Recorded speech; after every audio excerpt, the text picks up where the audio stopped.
স্থানীয় সময় শনিবার সিঙ্গাপুরের আকাশ জুড়ে নজরকাড়া বিমান কসরত চলে এয়ার শোর মিডিয়া প্রিভিউতে। ৩ থেকে ৮ ফেব্রুয়ারি অনুষ্ঠেয় এয়ার শোর জন্য চলছে শেষ মুহূর্তের প্রস্তুতি। বাণিজ্যিক বিমান থেকে শুরু করে সামরিক জেট, যন্ত্রাংশ ও অস্ত্র প্রদর্শনের মধ্য দিয়ে শক্তিশালী উপস্থিতির বার্তা দিচ্ছে অংশগ্রহণকারীরা। এশিয়ার সবচেয়ে বড় এই এভিয়েশন আয়োজন হচ্ছে এমন সময় যখন দক্ষিণ পূর্ব এশিয়ার দেশগুলোর অঞ্চলের চীনের সামরিক শক্তি বৃদ্ধিকে গভীরভাবে পর্যবেক্ষণ করছে। একই সঙ্গে যুক্তরাষ্ট্রের ক্রমবর্ধমান আত্মকেন্দ্রিক নীতির দিকেও রয়েছে সতর্ক দৃষ্টি।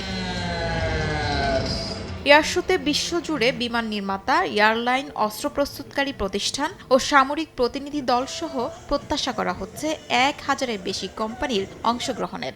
নতুন চুক্তি, প্রযুক্তি প্রদর্শন এবং সামরিক বেসামরিক সহযোগিতার সম্ভাবনা ঘিরে শিল্প খাতে বাড়তি আগ্রহ তৈরি হয়েছে।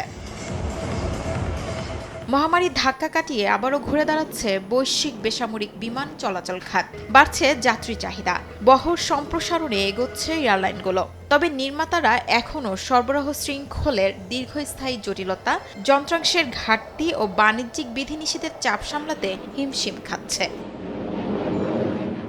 শিউলি রোজা, সময় সংবাদ।